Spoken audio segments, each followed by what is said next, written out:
जय हिंद मेरे दोस्तों। आज मैंने सोचा कि अपनी आर्मी ज़िंदगी के बारे में आपसे बातचीत करूं, क्योंकि आज जिस प्रकार से भारत डेवलप कर रहा है, हम लोग आगे बढ़ते जा रहे हैं, फिफ्थ लार्जेस्ट इकॉनमी हो गए। आज हमारा जो यूथ है, जो युवा पुरुष है, जो 50% से ज़्यादा है, 25 साल से कम, वो बड़ी ज़बरदस्त एनर्जी है, बड़ी ज़बरदस्त ताकत है। और तकरीबन 1.5 लाख से ज़्यादा तो ऑथराइज यानी कि रजिस्टर्ड स्टार्टअप्स हैं। और अगर वैसे देखा है तो तकरीबन 3-3.5 लाख स्टार्टअप्स हैं, यानी कि कोई नई सोच के साथ काम कर रहे हैं, नया नया काम कर रहे हैं। तो ये बात काफ़ी लोगों को अच्छी नहीं लग रही है। यहाँ पे देखा जाए तो कई तरह से भारत में गड़बड़ करने की कोशिश की जा रही है। एक तो एक्सटर्नल थ्रेट, चाहे वो पाकिस्तान हो, चाइना हो, भारत को घेरने की कोशिश हो रही है। बांग्लादेश, म्यांमार, मालदीव, नेपाल, श्रीलंका, 14 से भारत को घेरने की कोशिश हो रही है। ये भी संभाल लेंगे हम, लेकिन इससे जो बड़ा खतरा वो आता है वो इंटरनल, यानी कि अंदर की जो गड़बड़, चाहे वो धर्म के नाम पर हो, चाहे वो जात पात के नाम पर हो, प्रदेशों के नाम पर हो। और आजकल एक और जो एक सैनिक होने के नाते मैं ये देख रहा हूँ कि सेना को भी जो लड़ने की जो विल टू फाइट है, यानी कि उनकी जो जज्बा होता है, उसको भी कम करने की कोशिश की जा रही है। सोशल मीडिया के द्वारा जगह जगह वीडियो आते रहते हैं, कहीं पर जवानों का अफसर के खिलाफ, अफसर्स का ब्यूरोक्रेट के खिलाफ, पॉलिटिकल के खिलाफ, या उनके खिलाफ अच्छा व्यवहार नहीं हो रहा है, इस तरह के वीडियो आते रहे ताकि उनका मोरल डाउन हो जाए। क्योंकि आज तक जब भी लड़ाइयाँ जीती हैं, चाहे हमारे पास साधन कम रहे, लेकिन हमने लड़ाई जीती है जज्बे के द्वारा, वीरता के द्वारा। देश के कोने कोने से लोगों ने अपने प्राणों की आहुति दी। हर जात, हर प्रांत, हर इंसान ने, जो भारतवासी था, वो देश के लिए लड़ गया। चाहे वो 62 की लड़ाई थी, बहुत कम रिसोर्सेज थे, या जब भी कोई ऐसी हालत आई है, हम लोगों ने डट के मुकाबला किया। आज अगर उस जज्बे को ख़त्म कर देते हैं तो ये एक बहुत बड़ा चैलेंज आ जाता है। आज हम देखें किस प्रकार से सीरिया सेना ठप हो गई, या कहीं पे और भी कई देशों में जहाँ सेना ने ठीक से मुकाबला नहीं किया। आज मुझे गर्व है एक वेटरन होने के नाते, एक सैनिक होने के नाते, भूतपूर्व सैनिक होने के नाते, कि आज भी हमारा ऑर्गेनाइजेशन राजनीति से अलग है, धर्म से अलग है, प्रदेश से अलग है, जात पात से अलग है। सिर्फ हम सोचते हैं भारत के बारे में। तो यही कारण है कि इसी चीज़ को मेंटेन रखना है, हमने इस चीज़ को बना के रखना है। और यही कारण है कि आज मैंने सोचा कि अपने ऊपर, अपनी आर्मी लाइफ के ऊपर एक वीडियो बनाऊं और आपसे शेयर करूं। कई बार मैं जैसे कॉलेजेस में जाता हूं, बातचीत करता हूं, तो लोग पूछते हैं कि आपकी फ़ौज ज्वाइन करने से पहले लाइफ कैसी थी, क्या आप बचपन से आर्मी ज्वाइन करना चाहते थे? देखो, मैं तो बिल्कुल साधारण परिवार से आया था। 9th क्लास से मैंने काम करना शुरू कर दिया था और कुछ ना कुछ करता रहा हमेशा। मतलब चाहे वो सोशल सर्विस हो, या अनाथालय में जाते थे, या पैसा कमाने के लिए, पढ़ाई के लिए भी मैंने काम किया। उसके बाद बैंक मैंने ज्वाइन किया था। लेकिन फ़ौज के लिए हमेशा एक पैशन था, ज्वाइन करना है आर्मी में।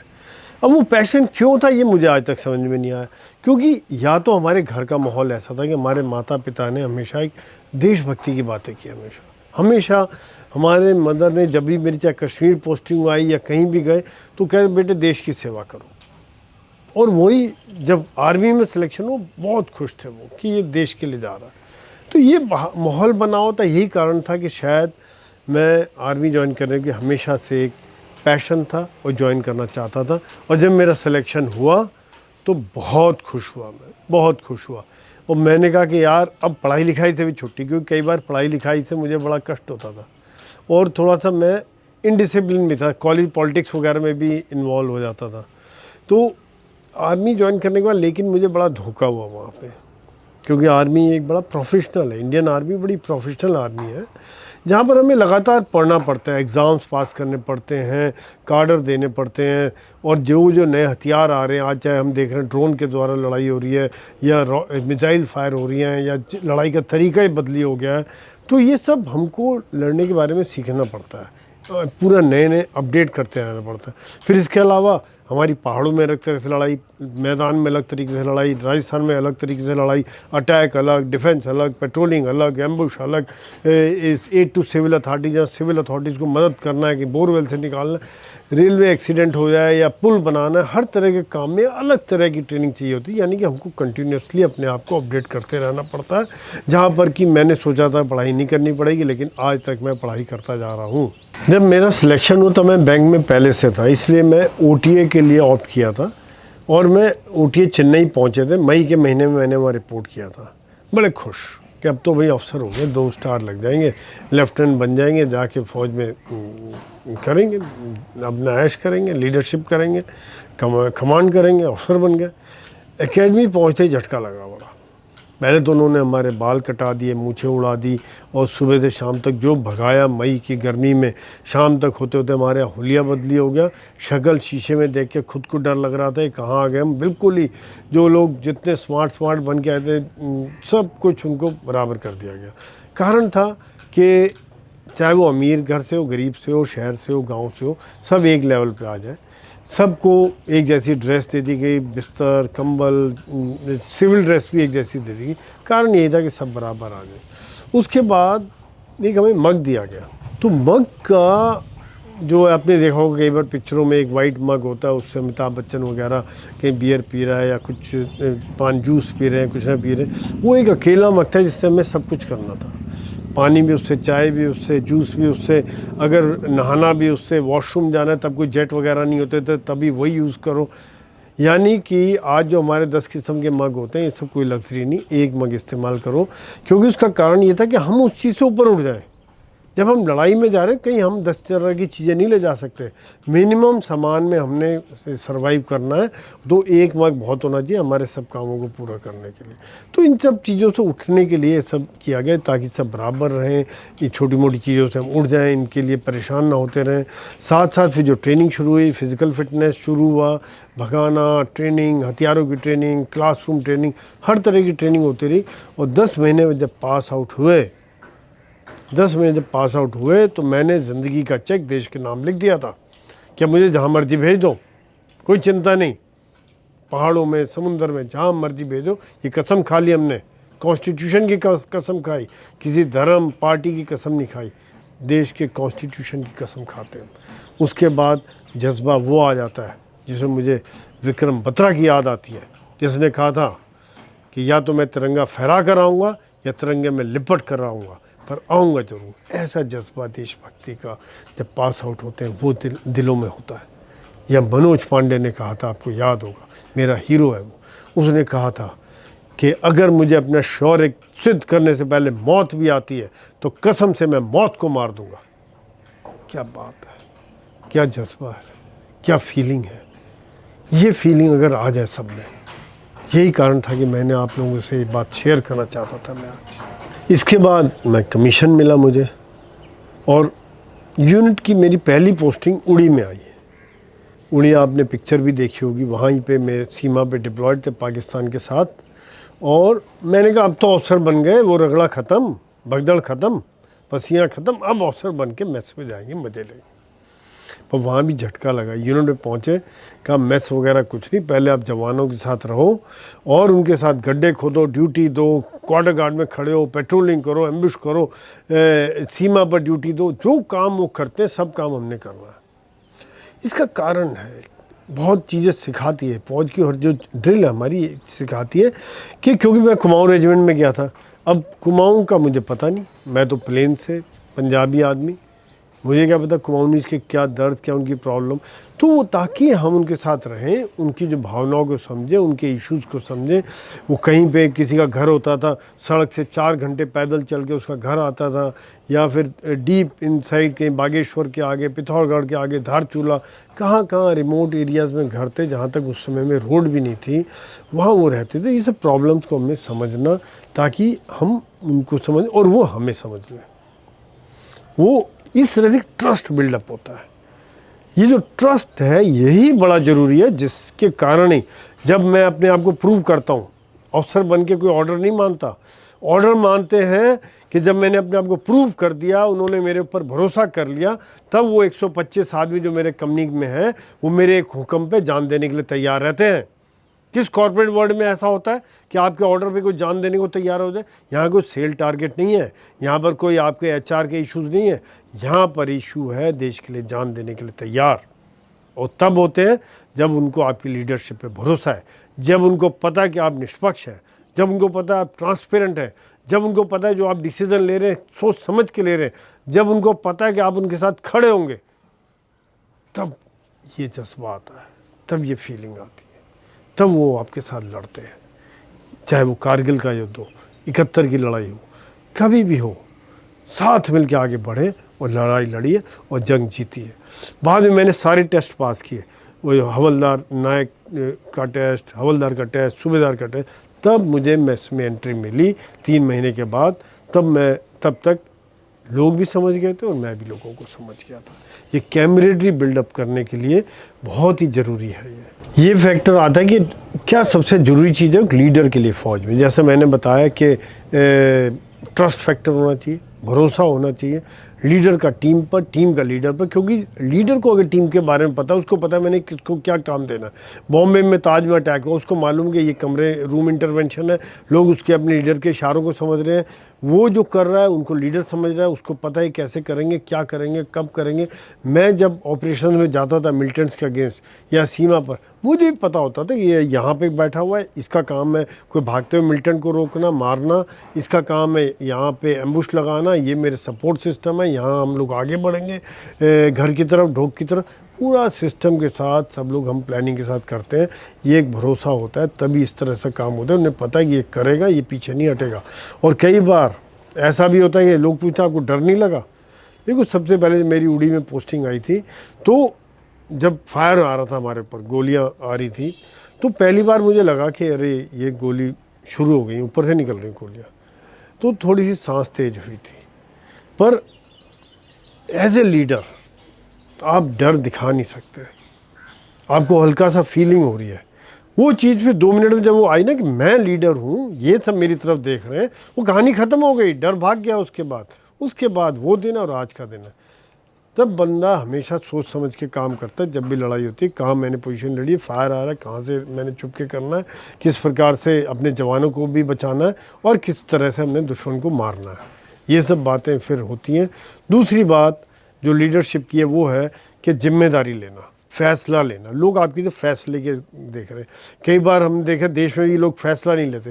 फैसला लेना एक बहुत बड़ी चीज़ है। आप जल्दी फैसला लो, ये नहीं कि लटकाते रहो, देखूंगा, कल करूंगा, परसों करूंगा, और जो आपने फैसला लिया उसके साथ खड़े रहो। अगर वो फैसला गलत हुआ तो जिम्मेदारी लेने के लिए तैयार। ये कोशिश मैंने हमेशा की, ये हमेशा किया कि जब भी गलत हुआ तो जिम्मेदारी मेरी, और अच्छा हुआ तो शाबाशी मेरे जूनियर की। ये चीज़ें होती हैं जो छोटी छोटी चीज़ें जिससे आप एक लीडरशिप को बिल्डअप करते हैं। जब एक लीडरशिप के बारे में एक बात और मैं कहना चाहता हूँ, जब हम पास आउट होते हैं तो एक चीज़ हमारे अंदर कूट कूट के भरती जाती है। वो चटवुट मोटो है जो कहता है कि सेफ्टी, ऑनर एंड वेलफेयर जो आपके देश का वो सबसे पहले आता है। उसके बाद आपके जो मैन यू कमांड, जो आपकी टीम है, उसका safety, welfare and comfort comes next. आपकी अपना आराम, आपकी अपनी इच्छाएं, वो सबसे लास्ट में आ जाती हैं। और जब ये हो जाता है सारी चीज़ सेट हो जाती है, लोग आपके लिए जान देने के लिए तैयार हो जाते हैं। एक बात और मैं ऐड करना चाह रहा था कि आर्मी एक परिवार के जैसे होता है। वो लीडर एक ग्लास हाउस में, शीशे के घर में रहता है। बाकी कॉर्पोरेट में आप शाम को घर चले गए, उसका घर में क्या कर रहे हो किसी को पता नहीं, पर यहाँ पर आप बीच में रह रहे हो, ट्रुप्स के बीच में रह रहे हो, उनको पता है क्या खाता है, क्या पीता है, क्या इसका बिहेवियर है, कब इसका मूड, किसी से मूड अच्छा होता है, किसी से ख़राब होता है। दूसरी बात यह है कि एक पूरी परिवार की तरह भी रहते हैं। ये नहीं कि खाली हमारा जवान से लेन देन है, उसकी फैमिली, उसके बच्चे, किसी को कोई तकलीफ़ है, किसी को बीमारी है, माता पिता, गांव में क्या दिक्कत है, वो सारी बातों को हम एब्जॉर्ब करते हैं, समझते हैं, तभी उनका हमारे ऊपर भरोसा होता है। उन्हें पता है कि ये साहब हमारे साथ खड़ा रहे। कई बार मैं कॉलेज वगैरह में जाता, लोग कहते हैं क्या आपने बुलेट फेस किया है? मैंने 7 पोस्टिंग कश्मीर में की है, और कितने ऑपरेशन किए और कितनी बार गोली मेरे ऊपर से निकली है कोई पता नहीं। ये तो आज किस्मत अच्छी है, लकीर शायद ठीक थी कि आज मैं आपके सामने खड़े होकर आज इस प्रकार से यूट्यूब पे आपसे बातचीत कर रहा हूँ। नहीं तो कभी भी कहीं भी आर्मी में, सेना में कुछ भी हो सकता है, ये हमारे हाथ में नहीं है, ये ऊपर वाले के हाथ में है। तो ये ठीक है, पर ये हमारा काम है, कोई बड़ी बात नहीं है इसमें। तो काम है तो काम है तो करना है, क्योंकि जब सीमा पे खड़े हैं, जब +50 या -50 पे ड्यूटी दे रहे हैं, उस समय में ये सब चीज़ें बेमानी हो जाती हैं कि गोली आ रही है, मौसम कैसा है, अच्छा मौसम है, ख़राब मौसम है। दराज पे मैं रहा हूँ, -30 डिग्री तक जाता था। दराज सेकंड कोल्डेस्ट इनहेबिटेड प्लेस है, यानी कि दुनिया का दूसरा सबसे ठंडी जगह, रहने वाली जगह है। वहाँ पे -50 तक जाता है। जब मैं था -30 -35 तक टेम्परेचर क्या है। फ्रीज़र का टेम्परेचर -18 होता है। हम समझ लिए हमेशा फ्रीज़र में रह रहे थे सर्दियों में, पर ठीक है, देश के लिए रह रहे हैं, काम करना है, एक टीम है, लीडर के तौर पे रह रहे हैं, सब मिल के रह रहे हैं। यही एक कारण है कि हम लोग ऐसे मुश्किल समय में, अंडर फायर हो, ख़राब मौसम हो, सब जगह हम लोग अच्छी तरह से रह जाते हैं।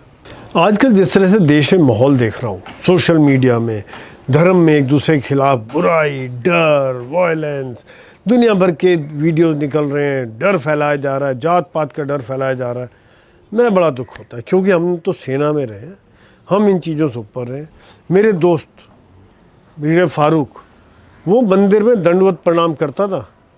जॉर्ज थॉमस सिख रेजिमेंट में था, वो गुरुद्वारा जाता था। मैं नागा रेजिमेंट, चर्च, हमारे ट्रूप्स क्रिश्चियन थे, मैं आज भी चर्च जाता हूँ, आज भी फॉलो करता हूँ। तो ये चीज़ें बड़ी छोटी चीज़ें रह जाती हैं, और अल्टीमेटली जो हमारे ट्रूप्स का धर्म होता है वही मेरा धर्म हो जाता है, और सारी कहानी वहाँ ठीक हो जाती है, सब कहानी बढ़िया हो जाती है। लीडरशिप के लिए ये भी बड़ा ज़रूरी है कि हम किस प्रकार से उनके साथ रहें। दूसरी बात, क्योंकि मैंने 7 बार कश्मीर में सर्व किया, कई बार पूछते हैं कि सर कैसा रहा, बड़े वीडियोज़ आते हैं, कई बार आता है अत्याचार किया फ़ौज ने, ये किया वो किया। देखिए, मैं इन्फेंट्री से हूँ, बिल्कुल ग्राउंड सोल्जरी की है, गांव-गांव में घूमे, हम ऑपरेशंस किए हैं। हमारे जवान भी गांव से ही आते हैं। हमें कभी भी अच्छा नहीं लगता था कि वो आम आदमी परेशान हो। मैं खुद महसूस करता था कि वो चला 5 किलोमीटर बाद बस से रुका, उतारा, फिर चेकिंग हो रही है, फिर आगे कहीं गए, वहाँ चेकिंग हो रही है। कई बार चेक करने, रात को जब हम कॉर्डन सर्च कर रहे हैं, ऑपरेशन कर रहे हैं मिलिटेंट्स के खिलाफ, तब गांव वालों को ठंड में बाहर भी निकाल के बैठ रहे हैं, बाहर बैठे हुए, तब हम ऑपरेशन कर रहे हैं। अच्छा नहीं लगता था हमें कभी भी, ये बिल्कुल भी ठीक नहीं लगा, क्योंकि एक आम आदमी, वो भी गरीब आदमी, मेहनत कर रहे हैं, अपने बाल बच्चे पाल रहे हैं, खेती कर रहे हैं, किसान हैं ज़्यादातर। वहाँ पर हम कई बार मैं होता हूँ उनको बचाने के लिए, उनकी रक्षा के लिए, कि वो उनकी अगली जनरेशन ठीक रहे, आगे बढ़े, पढ़ाई की तरफ ध्यान दे, ये मिलिटेंसी से दूर रहे। तो जो देश के खिलाफ है उनको हमें ख़त्म करना पड़ेगा, पर मजबूरी में हमें ये सब करना पड़ता था। लोग बहुत अच्छे हैं, मैं कितनी बार वहाँ पे वाजवान खाया, कई बार चक्कर लगाए, कितने मेरे दोस्त हैं आज भी वहाँ पर, मिलते हैं, बातचीत होती है, फ़ोन पर भी आते हैं, ईद मुबारक हो जाता है। बड़ा ज़बरदस्त कल्चर है, बहुत प्यार मोहब्बत वाले लोग हैं। तो ये बात वाकई में जो भारत के जिसके ताज है, वो हकीकत है, वो सच है। भारत के यूथ के लिए एक संदेश है मेरा, छोटा सा संदेश है कि आप जो भी कुछ करो, कहीं भी करो, एक जज्बा रखो, जोश रखो। मुझे बड़ी खुशी है कि आज का जो भारत का युवा है, बहुत कुछ कर रहा है, कुछ अलग कर रहा है। आज अगर भारत 5th लार्जेस्ट इकॉनमी बना है, तो बना आपकी वजह से। आप लोगों ने कुछ अलग काम कर रहे हो। हम लोग तो सोच ही नहीं सकते थे कि ऐसे कुछ काम हो सकते हैं। क्या चाहे IT सेक्टर में हो या स्टार्टअप्स हो, नई नई चीज़ें आप कर रहे हो, वाकई में बड़ी खुशी होती है, बड़ा गर्व होता है। और मैं चाहता हूं कि इसी प्रकार से ज़्यादा लोग इसी प्रकार की सोच रखें और नौकरी देने वाले बने, नौकरी ढूंढने वाले ना बने।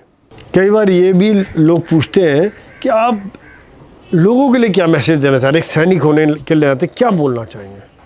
देखिए, मैं तो ज़्यादा कुछ नहीं कहना, सिर्फ एक बात कहनी है कि जब हम -50 लेह लद्दाख, +50 राजस्थान में 24 घंटे ड्यूटी दे रहे हैं, ताकि आप सब लोग सुरक्षित रहें, देश सुरक्षित रहे, ये झंडा तिरंगा फहराता रहे। उस समय में जब मैं पीछे देखता हूँ, तब मैं सिर्फ एक ही चीज़ सोचता हूँ कि लोग जात पात धर्म से ऊपर सोच के सबसे पहले नेशन फर्स्ट, यानी कि भारत सबसे पहले, उसके बारे में सोचें, आपस में प्यार से रहें। क्यों नहीं हम प्यार से रह सकते हैं? क्या ये छोटे छोटे स्वार्थों के लिए आपस में लड़ना झगड़ना, धर्म के लिए लड़ना, ये बातें सही हैं? क्या हम पहले भारतवासी हैं या पहले हिंदू मुस्लिम सिख ईसाई हैं? पहले हम भारतवासी हैं या पहले ब्राह्मण क्षत्रिय वैश्य और शूद्र हैं? क्या है हम पहले? ये सब बातें मैं सोचनी है। इनके बारे में और भी बातें करूँगा, जो खाली इसी टॉपिक के ऊपर मैं कवर करूँगा बाद में, वो कुछ दिनों बाद वो वीडियो आएगा। थैंक यू, जय हिंद। अपने विचार ज़रूर लिखिए, कमेंट लिखिए कि क्या ऐसा लग रहा है और किस प्रकार से जो हमारा सेना का जो चरित्र है, पॉलिटिक्स से दूर, धर्म से दूर, उसको बनाए रखें। जय हिंद।